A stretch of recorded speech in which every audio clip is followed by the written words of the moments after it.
Rob Minkoff is a master craftsman.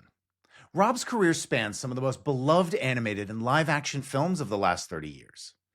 But what makes him truly remarkable isn't just his resume, it's that he's still hungry to experiment, and most importantly, to evolve. He drew his way into Disney through CalArts and has spent a lifetime working across animation, CG, and live action, directing blockbuster family films like The Lion King, Stuart Little, and Paws of Fury. But I think what's most inspiring about Rob isn't just the scale of his work, it's his mindset. In many respects, he's exactly the type of artist who should be most fearful of AI. But he's not fearful, he's emboldened by it. This week, we talk about what it means to stay curious as a filmmaker, how real artists adapt to new tools, and why animation has always lived on the frontier of technology. Rob's proof that the future still belongs to the craftsman, just as long as the craftsmen keep learning and, most importantly, stay curious. I hope you enjoy this episode as much as I did.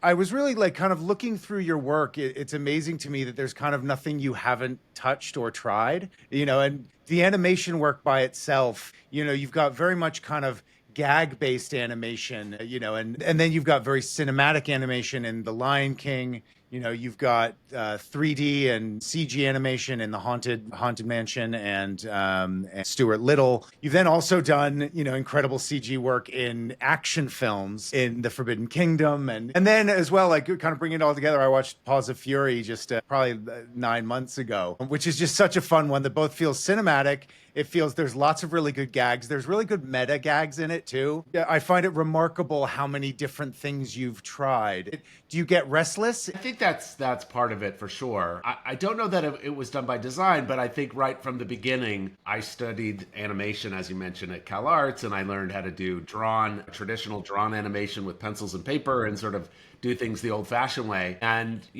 very early in my career, computers became very important to the production of animated films. We were doing some of the experimenting with different sequences in some of these more traditional films. And I guess that just sort of led naturally to be interested in all kinds of different varieties of techniques and having the opportunity to explore them in a way was sort of like, I guess it was sort of being in the right place at the right time, because those things hadn't been done before. When you're approaching something that hadn't been done before, you get the extra kind of excitement about sort of being a pioneer and trying to do things that haven't been done before. And I guess I've always responded in a way to those kinds of artistic challenges, to sort of going into it and not really knowing exactly how we're going to do it and having to figure it out as we go along, I think has been part of the attraction. Right.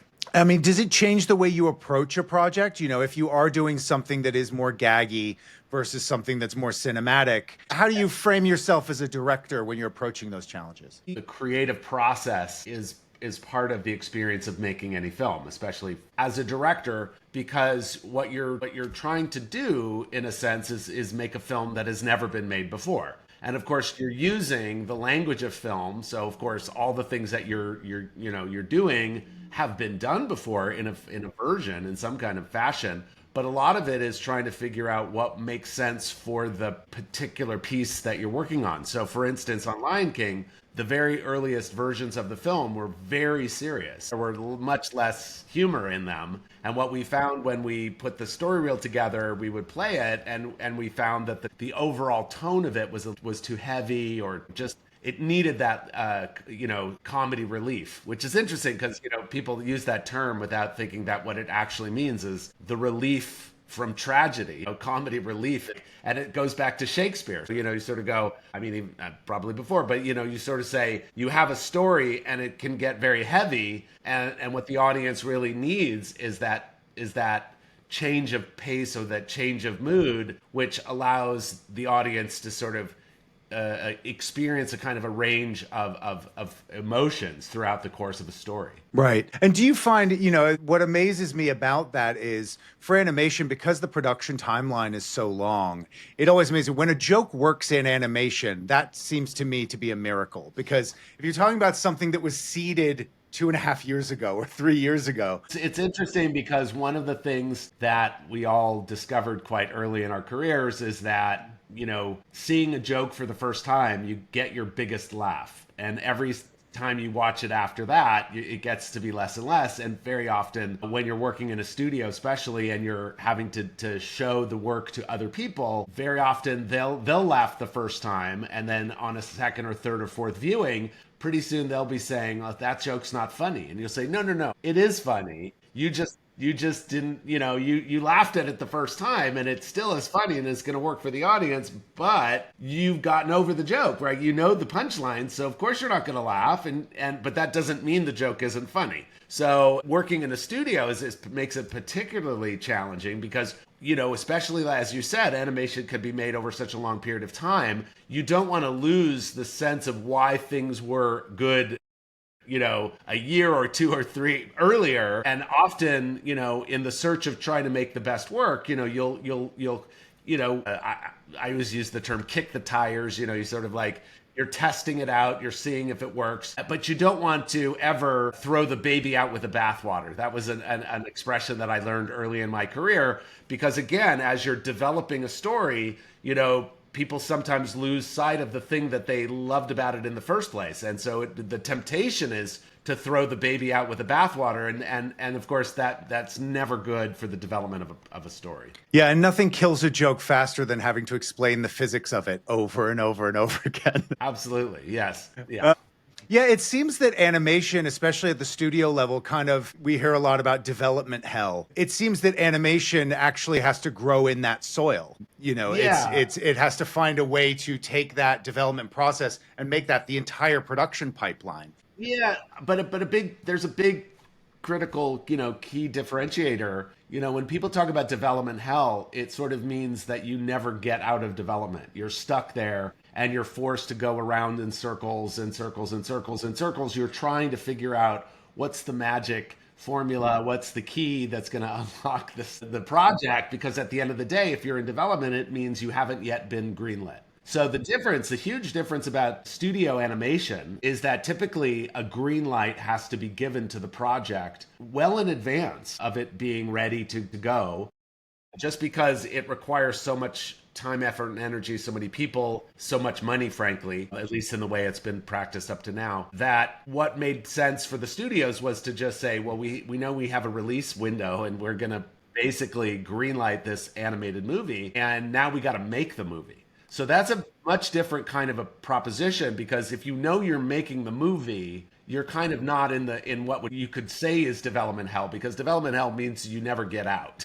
Right, I see. Right. And do you find, obviously having worked at Disney, which seems to be the soul's home of animation, do you find that one of the reasons that some of the other studios, when they dip their toe into animation, sometimes it's a mindset difference? I mean, obviously, if we're talking about making things work over successive iterations, and do you find that there's a natural open mind at Disney to that process, and other studios have to get themselves there? I mean, great question. I do think that all the studios, by and large, do a very similar process, which is, it's an iterative process, right? So you get the project up to a certain point where maybe the script is green lighted, right? And then the studio says, let's actually, start making the film. And again, because it's a very slow, deliberate process, there's going to be iterations. So you're going to do, the character designs and the world building and the production designs, and then you're going to do some test animation, and then obviously you're storyboarding the script, but you're cutting it together. And the big difference between animation and live action is that in animation, you can look at a story reel and make fairly sweeping decisions about the movie and make significant changes to the story and the script in production. And the reason for that is, in a live action film, the biggest expense of the film is production, right? When you go out and you shoot footage, you hire your actors, and again, you've got a huge number of artisans, you've built sets or whatever. And so you're out there, and every single day you're on the set costs a huge amount of money. So you can imagine the studios don't want to hear that there's a problem, or there's a story problem, or there's, and it does happen on live action films, but it becomes kind of a hair raising experience, because if there are major big problems with the story, it's so expensive. And so, it could be disastrous. So So typically in a live action film, they're going to want to make sure the script is at a more developed state, that people feel more confident. That doesn't mean it always happens, but they want to feel more confident about the script. And then when the shoot is happening, obviously the dailies are coming in, everybody's reviewing them. You can make course corrections, but they're relatively minor course corrections. However, in animation, when you do a story reel, you haven't animated it yet. Right, you've done the story reel. You can actually watch it. You can get your team to watch it, and if you realize that there may be big issues with the story, you can make those changes without the expense of production. Because once you've figured out your movie in animation, that's when you make it. Right, so you only make as much footage as you need to make the film. In live action, you shoot thousands and thousands of feet of film more than you or video, whatever, you record it more than you need. And what you do, the reason you do that is because you then have a lot more latitude in the editing room. So that, if there are issues, once you do your director's cut, which is obviously by definition is going to be much longer than the movie will be released, because you put everything in it, and then suddenly you're able to kind of make choices in the editing room to finesse the film. And there's a lot that can be done in a live action film to change the tone of the film, the storytelling, the pacing, all that stuff. But you can't do that in animation. You literally have to cut it together, you have to lock it, and then you say, let's now go animate it. Then you're doing one shot at a time, you're piecing it all together. And although you can make smaller changes, you really can't make sweeping changes, and nobody wants you to make sweeping changes. So that it's really a different. But you're sort of honing in sequentially, aren't you? Once you get to the final product, you've had latitude at each stage enough that you can zero in on the bullseye by the end. Yes, but in live action versus animation, live action, you're gonna play your finished film for an audience, and you're going to get feedback, and then you're going to maybe make some changes. In animation, you're going to play that story reel, which is actually much more difficult to look at because it's just drawings, still drawings cut together with music and sound effects and all the rest of it. But it's not the animated film. But it gives you a sense of it. It's a facsimile of it, and it allows you to, again, to look at it and then make creative judgments about it and say, maybe we could do better here. This joke doesn't land. Let's rewrite that, or let's do this. And then you can re-record the actors, or maybe you'll record them for the first time, and then you do the animation. And then once you're into that process, then it's very expensive. Yeah, because something that works at one stage may not work at the next. Something, you're in the VO room, a line gets read brilliantly, you then put it on the reel, you go, oh, it's working here. Then you start animating and then texturing and then doing the lighting on the texture and all those things. And at a certain point, then the joke doesn't work. Yes. I mean, any of those things are possible. And again, you're looking at it at different stages and making judgments about it. So even when you get very close to finishing the film, you'll still play it for audiences, whether they're audiences of the people who made the movie or making the movie, or whether you go out and you actually do a recruited screening where you're going to watch it again.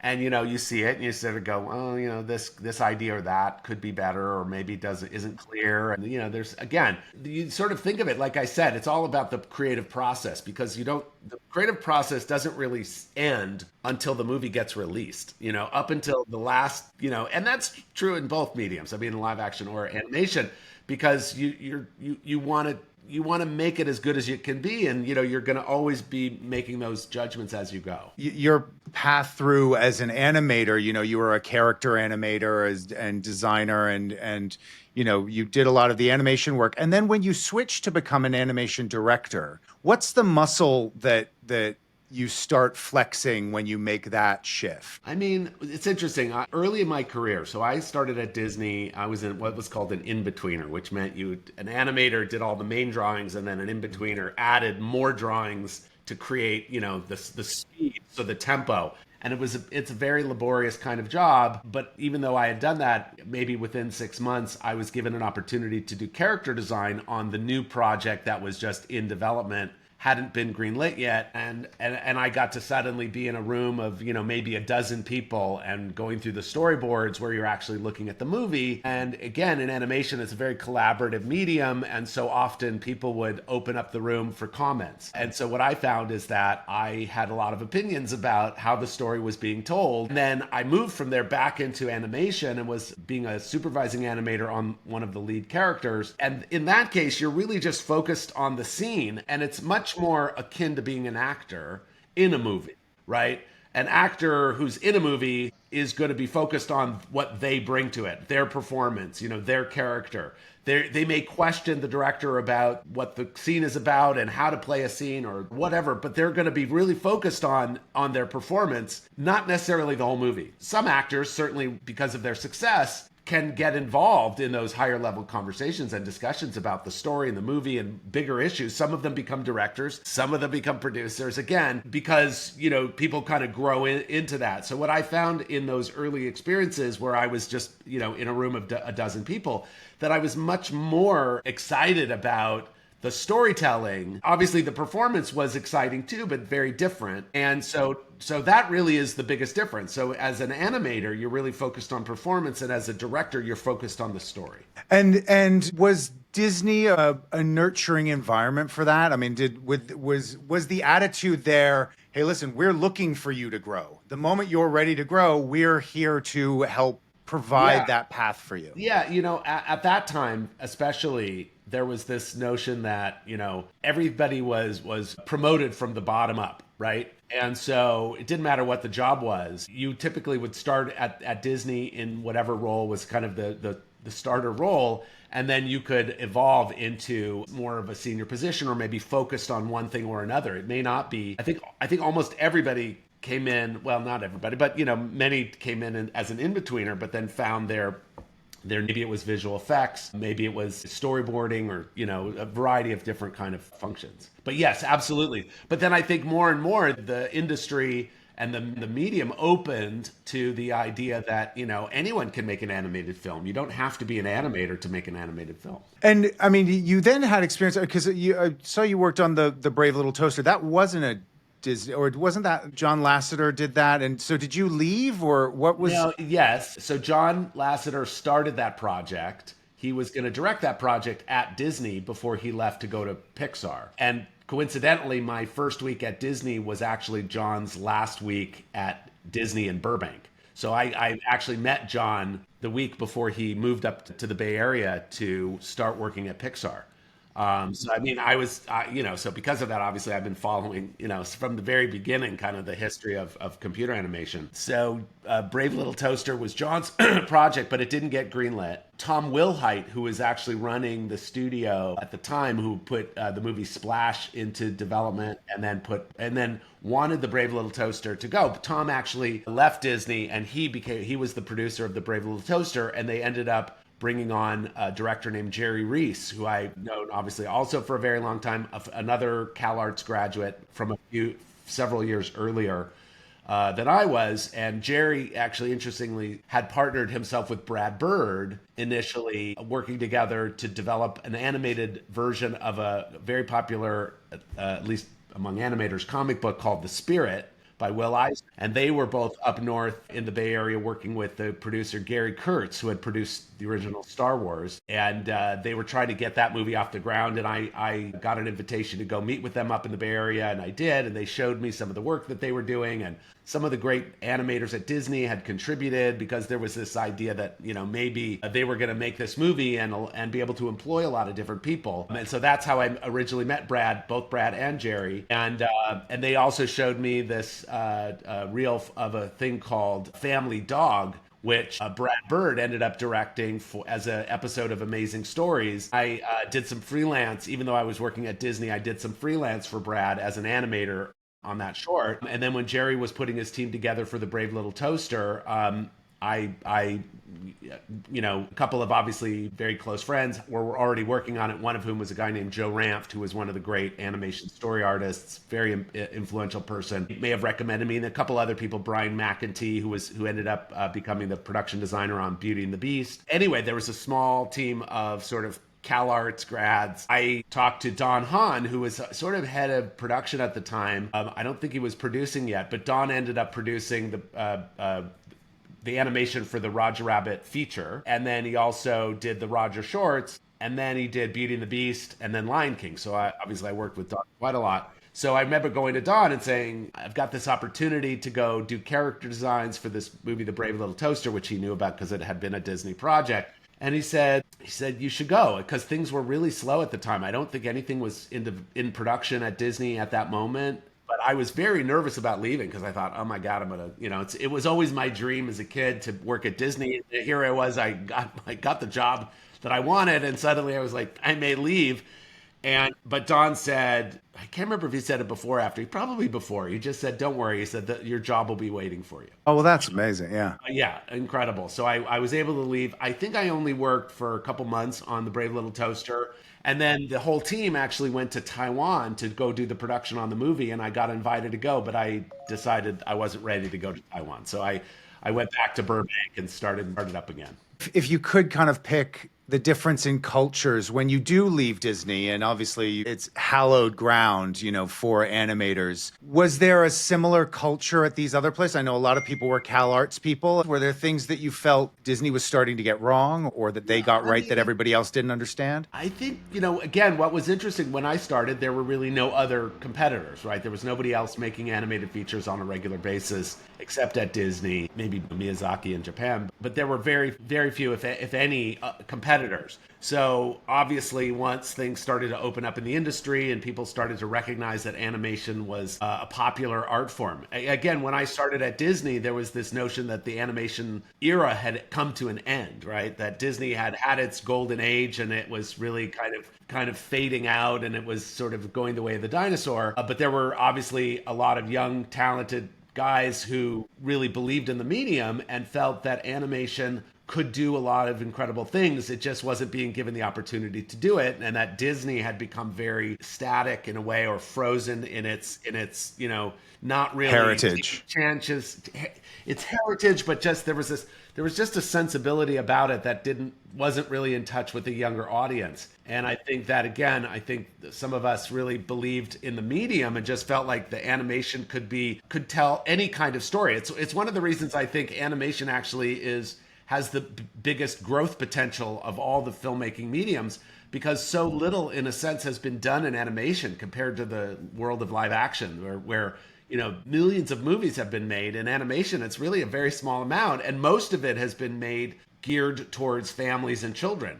So as a medium, it's got this untapped potential, I think, that will allow it to grow into, even a more important place in the industry. Yeah, and I guess it's because of the expense that's required to go into it. It has to point at an audience that it can rely on. That's for sure how it has been. And I think, now we're heading into this uncharted territory of AI where these tools are very powerful and can bring the cost down so dramatically. And it's a very fraught time right now. Obviously, people are very scared about what it means and what will happen. But, I think wherever there's this kind of change, this kind of transformation, obviously there's opportunity too. Yeah, I'm glad you brought it up, because I would have gone into the Katzenberg-Eisner years and just picked your brain for ages about that. But yeah, I mean, I'm very keen to chat to you about AI. You've really embraced it. I've seen you on panels at various festivals speaking very intelligently about the opportunity as well as the threats, obviously. I mean, it would be silly not to recognize them, but I think that, you've been quite vocal about what the opportunity means for creators. If we had this chat 2 days ago, it would have been different. But yesterday, VO3 released by Google, where you can prompt your way into a scene that also includes voiceover, background, diegetic sound, and things like that. So many of these studios have been working on user-generated content for a really long time, figuring out what the sandbox looks like that would allow users and people outside of their ecosystem to be able to play around with, whether it's the Hanna-Barbera properties or certain Disney characters. A lot of that is based on the idea that they would give away certain assets for people to create with them. I think that one of the things that's a little bit scary now is that those assets are now basically able to be copied en masse very easily. There's sort of two different things to think about. One is training data, which is how have these models been trained to do what they do? And for the most part, many or most of them have been trained on copyrighted material that lives on the internet, and they didn't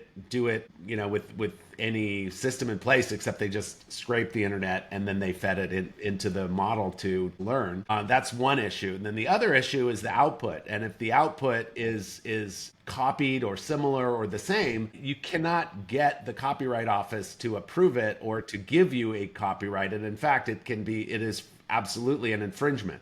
So clearly, the infringing area is more for the output than the input. And of course, there are people are complaining about the fact that some of their materials have been used without their knowledge or without payment to train the models. And now these models may, in fact, pose a direct threat to their livelihoods. So there's a lot. It's a big issue, obviously, and it's got to get sorted out. And I think they're in the middle of doing that right now. I don't know how quickly they'll be able to sort it out, but these are the issues that are going to govern how the medium develops. Yeah, because it occurs to me that if Disney spends a lot of money doing, let's say another Marvel movie, and then I go away on some new Marvel character and I create 22 episodes within the next 3 months of something. You can't, I mean, still, Yeah. if you're creating characters that are Marvel, that are copyrighted by Disney or any other company, that's an infringement, and they can shut you down. Now again, they may have, because it's going to happen so quickly. But YouTube for a long time has taken stuff down. As long as if companies go out and say no, no, no, no, that's an infringement, they'll just take it down. So that won't stop. That may get but again, you can't really justify saying, oh, I'm going to take this. And again, the opportunity, I think, in all of this is that major studios have become very risk averse, and so what they're likely to spend their money on is content that's proven. So making Marvel movies obviously makes sense, or series, or any of the other IP that they already have and they want to exploit. So they'll do reboots or sequels, etc. And that's a lot more risk averse than trying to launch original IP. So I think that where the opportunity is in the medium is in creators being able to launch original IP, because the cost will be brought down to a level that isn't going to make it impossible to kind of create new works. And I think that the audience currently is somewhat underserved by a system that has kind of focused in on itself and its history rather than looking outward at new ideas and new creations, new IP. Yeah, because it seems to me that animators have always been a tech-forward bunch. I mean, from the sort of the multiplane camera to, obviously the digital revolution. Beauty and the Beast had the first fully computer-generated scene done by your friend, I think, from Cal Arts. Actually, Kirk and Gary, who both directed the movie, I knew from Cal Arts, but actually I knew Kirk from, we grew up in the same hometown. You went to high school, right? Yeah, awesome. Yeah.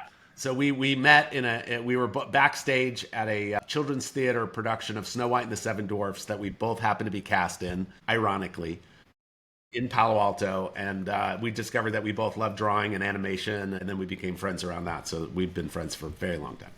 Oh, phenomenal. Animators seem to be the most likely people to pick up these tools and go, okay, great, what can we do? And also, as well, what's beyond the use of this tool? I think that, especially creatives in general, but I think specifically animators are the ones who look at a suite of tools and look at what they can do and go, well, I'm now immediately disinterested in just what they can do by themselves. I must figure out what they could do if I combine that with that, and I do this, and then I put it through this, and then I want to know what's just... You guys seem to always want to know what's just beyond the horizon. What's actually on the horizon is not of particular interest. Well, if you think about it, there was a caveman hundreds of years ago, thousands, sitting in the cave around the fire, and he said, hey, I wonder if I could take that burnt piece of wood and draw something on the wall, right? And I'm sure that when he did it, everybody in the cave was like, what the, oh my God, that's amazing. Look what he just did. He just created this thing. And it's kind of a magic trick, right? Where you can create something from nothing. And in a sense, the history of man has been about finding tools and then using them to do things that were surprising and unexpected. And now with AI, we've created as if I had something to do with it, the most powerful tool. Well, it's definitely trained off your work. The powerful tool in the history of mankind has suddenly been launched on the world. And so, of course, it's poised to change absolutely everything. What does it look like for you when you look at this tool and you look at what your next 5 years looks like? Is it I want to get to the point where I'm releasing 3 films a year, or I want to be in a position where I'm able to pitch 10 films a year that I'm really interested in because I still want to go through that system. Would you be looking to do things that you release yourself on an own channel of yours? Great question. For me, it really is about what I'm doing right now. So I'm working on a couple of different projects that we're intending to use some AI tools to, and a lot of it is figuring out what can be done and what can be done now, and in a world where things change so quickly, the tools that we had, a few months ago, suddenly, as you said, Google came out with VO, and you're like, VO, it was a VO3. It's just like, it's unbelievable. So it's a little hard to predict, except that it's obvious that more and more will be able to be created using these tools. Again, I'm not as interested in the paintbrush as I am in the painting. So I think right now everyone wants to talk about the paintbrush, right? And talk about AI and what it is and what it can do. But at the end of the day, it's what you're using the paintbrush for and whether or not the painting has any kind of impact or not. And at the end of the day, when someone looks at the painting, nobody asked Leonardo what kind of a paintbrush did he use, or what Right. how did he formulate the paints. Yeah. They just looked at the painting and went, oh my God, it's a masterpiece. It's beautiful. Yeah. And it moved people, and that's really what it's all about. So all of And this like, does it matter if Rembrandt used camera obscura or not? Like, it sort of doesn't. I mean, the outcome is the outcome. Well, and again, I mentioned that animation in particular, but all of these mediums are essentially magic tricks. Even live action is a magic trick, right? You're creating something that doesn't exist. You're creating this illusion for the audience, and this illusion is what is going to transfix the audience, right? So how one does a magic trick in the classic school, a magician is never supposed to reveal their tricks.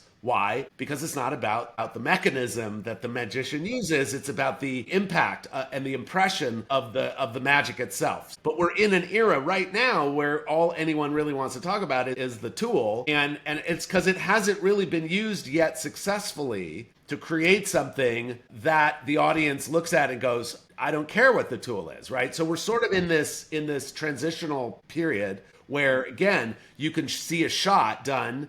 And you go, wow, look at that shot. And you're like, okay, can you take that shot and can you make a short out of it? And yes, you can. And people are using it to do it, but it's sort of developing. So it hasn't really, we're not kind of there yet, but there will come a point where nobody asks the question anymore. Nobody's going to say, well, did you use AI or not? Or like, nobody's going to care. It'll be like, I don't know. Did I like the story? Is it interesting? Was it funny? Did I laugh? Was I moved? And all those things have never changed throughout the history of mankind, right? That's the most important thing, is that you can connect with an audience and you can tell a compelling story. Well, it seems that that's what Walt Disney was trying to do with Snow White. He kind of said, I want to I'm not making a cartoon here. I'm making a movie. I'm making something that's cinematic, that potentially that people could feel for the characters. Potentially it could make someone cry. Kaylee and I had this experience just a couple days ago. We watched a movie called Where the Robots Grow, which is an AI feature. And we didn't cry, but I will tell you this. There was a moment where a character who's the sort of the equivalent of the robot dog in the film. And we were both, when that dog was, let's just say they stopped being in the movie, we were both yelling at the screen. I mean, we were like, well, he could have done this and he should have done that. And why didn't he do this? And if he just did that, the dog would still be around. And we weren't picking apart the script. Well, that makes no sense. They shouldn't have done that because that's just bad writing. We didn't do that. We were invested enough in the robot dog that we were angry, upset, and had to talk about it, had to have a bit of a go at the television. And, that is emotion. And it's emotion born out of the fact that we had a connection with that character. And that, as you say, I think that's the proof in the pudding. And sure, it's not making anyone cry yet, but it is bringing up emotions. I guess I also kind of question, like when you say, what is it? It doesn't make anyone cry. At the end of the day, all of these things are tools to be used by human beings. So at the end of the day, you sort of still have to say, who is the filmmaker? What did the filmmaker intend? This notion that AI does things on its own is a bit of a misnomer, I think, and it's, of course, it's titillating to people to think about a machine taking over and doing everything on its own, but currently that's not really the way things work. And frankly, I'm not really interested in a world where the machines completely take over. I'm like, I don't know if that's a good, that doesn't sound like a good thing to me. But can a human being use these machines to some purposeful end, some humanistic end? So again, it's like how the tool is used. Again, it's the artistry of the painter, of the artist. How they use the tool is more important than the tool itself. And the tool, the paintbrush, didn't paint the painting. Although again, I know that you can prompt anything, anybody with no experience, with no education at all, can say, create a cute cat, and it will. And you'll see, you'll be like, wow, that's very impressive that it can do that. Now, so this layer, this level of quality has risen, right? Because you go, anybody can create something at this level. But at the end of the day, the real artists are going to create something that is exceptional, that is going to exceed people's expectations, that's going to live in that the rarefied space of the cream rising to the top. And I think that at the end of the day, the audience is really only going to be interested in that. They're only going to be interested in the best of the best, because the rest of it is going to become average. And they're going to say, well, okay, there's a lot of average. Am I interested in that? I'm like, no, not really. It's going to be I think, and again, we haven't seen that happen yet, but that will happen. And I think that that's why the most important thing is that creators who have experience, who are storytellers, get access and dive into these tools as fast as possible. I think that that's going to be the differentiator. Absolutely. And the fact that, Hollywood has always been a very closed system, right? It's very difficult to get in. And there are a lot of people who'd love to participate who haven't participated or struggled to find their footing in the business. So again, these tools are democratizing in that anybody can use them. So there can be extremely talented people anywhere in the world that can use these tools to make something that is great. So it's exciting to think about how that's going to change the system. You've been judging at a lot of, animation festivals and things like that, but also most recently a bunch of AI-focused festivals. What surprised you most or impressed you most about the work that you're seeing come out of that? The progress of quality has surprised me the most because it's happened rapidly. So in storytelling or of an execution? Again, storytelling is a kind of bar that we always use all the time, and so that hasn't changed. So it's not that, again, it's rare that you see a film that impresses you so much. You're like, oh my God, I want to know who the filmmaker was, right? Like, wow, that was incredible. But that's really more about the filmmaker than it is about the tool. So I would say a lot of what I've seen currently would fall under the heading of experimentation. Some things look incredibly good. You're like, wow, is very impressive, and it's indistinguishable from anything that I have seen in any other medium. Meaning, that the illusion is very convincing. And then again, I would say I haven't seen something that broke through to me that made me think, oh my God, that's like the next Mickey Mouse or the next whatever, like the next great IP. And that's actually the harder thing to do, right? The hardest thing to do is to create original IP. That's hard. And it's always been hard. It's never been easy. It's always been hard. And that's the real, like when Harry Potter came around, and there had been no Harry Potter before that, but there had been Sword and Sorcery. There had been Lord of the Rings. There had been a lot of different things. But when Harry Potter came around, everybody's like, oh my God, Harry Potter. And then everybody's obsessed with Harry Potter. So that's obviously that's a very extreme example, but there was a world before Harry Potter existed, right? And you're saying, J.K. Rowling created this incredible IP, and that's what's exciting. Do I care about whether it was made in live action or animated or whatever, or it was a novel and I read the novel? You say, oh, she showed us a new world. She showed us a character in a world that was interesting and compelling. And again, these are tools that will allow storytellers to tell stories in a different way.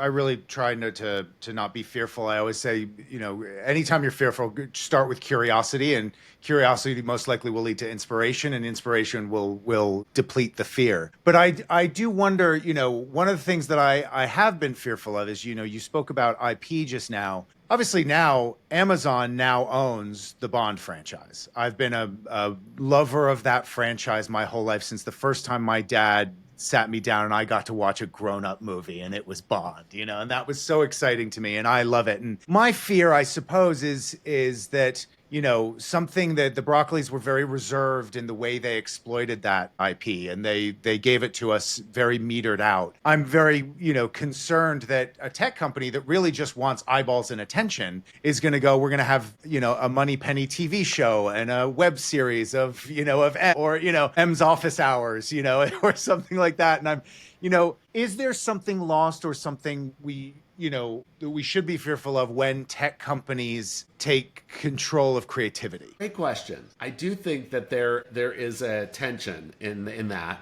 sort of the tech side of things and the art side. Again, going back to the beginnings of the business, it was called show business, right? Because there was the show part and there was the business part. And when the business part drives the show part, yes, I think you can lose some inspiration and originality. Again, so there's a tension there, and you can't have the show part without the business part, right? So so it's. But I think it's an evolving thing. I think that, again, there's opportunity and the cream will rise. So if they do a good job with it, it'll work. If they don't, the other things will sort of come in and supplant it.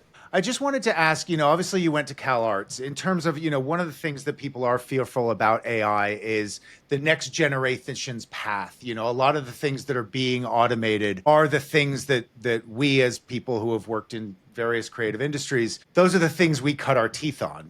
My first job was printing screenplays and swapping out the pink sheets and the blue sheets. And it was exhausting, annoying work, but it really gave me a respect for redrafts of scripts. And I then understood something much deeper by that, the sort of Danielson wax on, wax off work. There's a learning in there somewhere. Cal Arts is obviously a technical school where so many wonderful people like yourself have come through. I see it as we're going to need to rely on schools like that a lot more. There's going to need to be a place where the repetition of those tasks and the learning of the history, in order to get that deeper knowledge that is going to come through with these tools. What's your feeling about the next generation of animators coming up and what they're potentially going to lack, what they're going to gain? Yeah, I mean, I think that the education system is going to have to evolve, obviously, to deal with AI. Again, because AI is capable of doing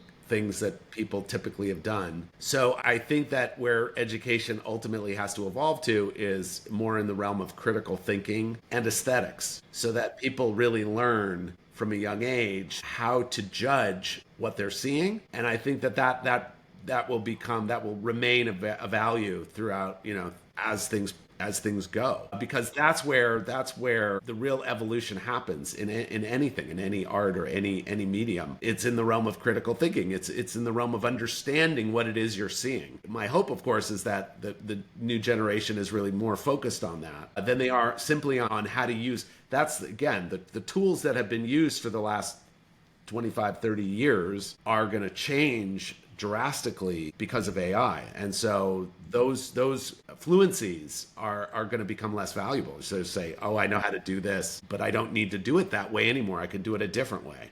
So what's underlying is more important than the why, maybe is more important than the how. Right. That's a great point. So I just have one question that, we've been asking everyone. I had a boss named Dan Wyden. Dan Wyden and Dave Kennedy wrote Just Do It. Nike was their founding client at Wyden and Kennedy.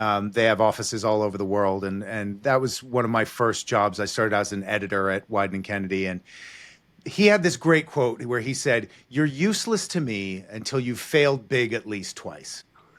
And so we've been asking everybody, can you remember, and would you be willing to admit, a time where you failed, whether big or small, but what you failed at and what you learned from it? There was gonna be a Roger Rabbit sequel, a feature sequel. And I was working on that, developing it as the director, and it was quite a rocky road. It was a sort of a trial by fire. It was before I did Lion King, and ultimately we developed. There were several different versions developed, and we developed one, and everybody read it, and they were like, "Nah, we're gonna do it." And so it was a devastating moment. I spent more than a year, I think, or at least a year, developing this project, and then from there, I went back to directing a Roger short. So it was like I had almost climbed up into the director's chair, and Yeah, it was like rubbing your nose in it. yeah, and it was interesting because at the end of that process, and actually Jeffrey Katzenberg was the one that told me that things did not go well, or that people read the script and they didn't love it. And so we're like, so he said, my advice to you is to call everybody who you worked with and get their advice about what you did right and wrong.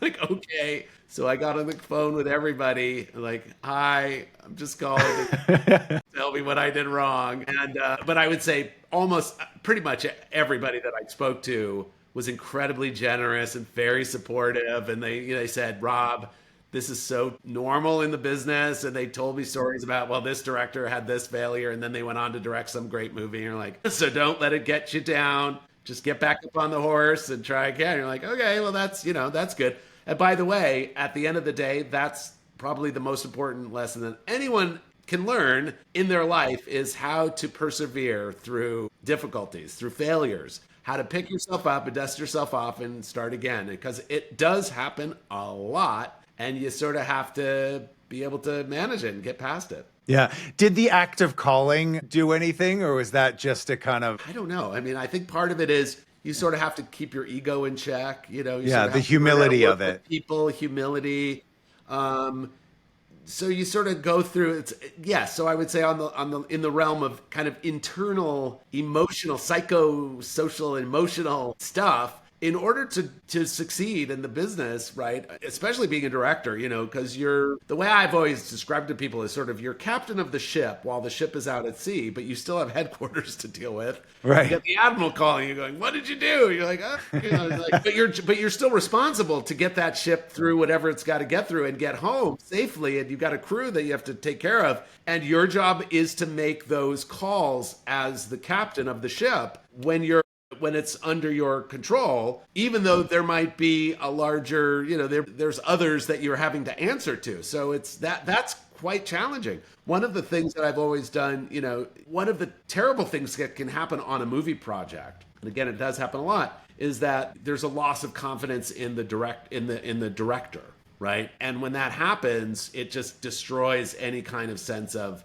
confidence among the crew, and it can kind of become like a snake pit. Just, again, keeping everybody's focus in the right place so that you can get through what ultimately amounts to some kind of a war with bombs going off and crazy shit happening. And you gotta keep everybody focused on the objective and getting to where they're getting to in order to survive. And just learning how to do that is a thing unto itself, having nothing to do with telling a story. Although you do have to tell stories all the time as a director just to get through the day, right? Because at the end of the day, again, people sort of who don't understand it or haven't had any direct experience to like, what is it you do? And it's literally, you're telling a story. You have a story to tell, and then you got to work with a lot of people. And what are you doing? You're telling them the story and explaining it to them. And then they go, oh, that's what I'm doing. Because they don't know what the story is necessarily. So you explain it to them, and then suddenly they're helping you tell that story. So storytelling actually, again, is probably the most important thing that anybody can learn in their life. Right. It's that Yuval Harari thing, isn't it? Where it's,